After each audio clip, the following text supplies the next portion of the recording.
2036 में हमने जो है एक दावा लगाया है कि हम होस्ट होंगे 2036 के ओलंपिक के। तो हमने बिड में भाग लिया है अक्टूबर में, और हम 2036 का ओलंपिक भारत में कराना चाहते हैं। और जो भी बच्चे ओलंपिक में उस समय में भाग लेंगे, खिलाड़ी होंगे, वो सभी भी कहाँ है? स्कूल में। आज की तारीख में वो किसी न किसी स्कूल में। अगर स्कूलिंग में हमने वो इंफ्रास्ट्रक्चर नहीं दिया जो स्टैनफोर्ड वाला अपने यहाँ दे रहा है, अगर हम स्कूल में वो सब इंफ्रास्ट्रक्चर नहीं दे पाए, स्कूल में वो ट्रेनिंग नहीं दे पाए, तो 2036 में हम अपनी यहाँ बद पिटाएंगे। हमारे यहीं पे ओलंपिक होगा, और भी जैसे न्यूजीलैंड हम ही तो हरा के जीत के गई भारत में, वैसे ही सब लोग यहाँ से मेडल जीत के ले जा रहे होंगे। अगर पहली बात तो होस्ट को मिल जाना ही बड़ी बात। दुनिया भर के ओलंपिक के विशेषज्ञ जो है वो देखेंगे भारत के इंफ्रास्ट्रक्चर को कि भारत ओलंपिक कराने लायक है कि नहीं। और अगर हमको मिल जाता है और हम तैयारी कर लेते हैं, तो उसमें मेडल लाने की तैयारी भी तो करना होगी। और मेडल में तो ये हालात है, एस्केलेटिंग फास्ट ऑफ स्कूलिंग है।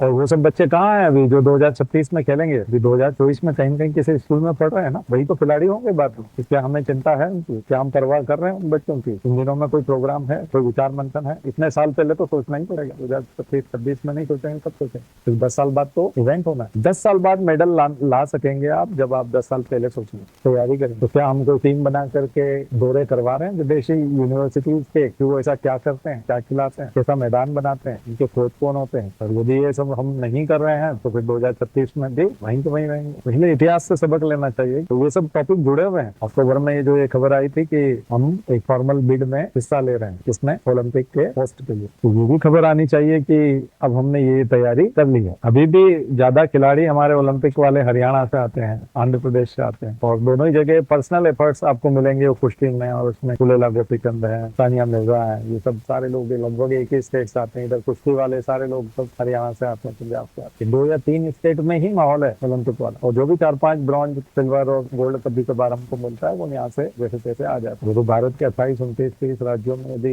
एक जैसा माहौल बना दिया जाए, सभी जगह ऐसी फैसिलिटी डेवलप की जाए, खिलाड़ियों को प्रोत्साहित किया जाए, तो हम भी मेडल टैली में काफी ऊपर आ सके। तो हम न केवल इकोनॉमिक रूप से विकासशील है, विकसित नहीं, डेवलपिंग है, खेलों के रूप में भी डेवलपिंग है, एजुकेशन में भी डेवलपिंग है, साइंस और R&D में भी डेवलपिंग है। सभी जगह विकासशील अवस्था में ही है, विकसित अवस्था में कहीं नहीं है। तो क्या रिकमेंडेशन है? तो स्ट्रेंथनिंग द क्वालिटी। अभी मैंने क्वालिटी की बात की थी इसीलिए, और मैंने तुलना करके बताया था कि वो पढ़ाई के लिए जाने वाली यूनिवर्सिटी, इसका मतलब रिसर्च भी करती है और नोबेल भी लेके आती है और खेलती है, तब गोल्ड मेडल लेकर ओलंपिक। अब आप उस जगह को गाली दे दीजिए कि नहीं फालतू है, बेटर हो आप यहाँ। वो तो होता जा रहा है, कितने सालों से हो रहा है, उसका तो रिकॉर्ड है, तो वो तो कर रहे हैं। So improving the quality of learning in publicly funded schools in Paramount through arresting the trend of declining government schools enrollment and bridging the widening gap between students from different socio-economic backgrounds, ensuring education remains a right, not a privilege.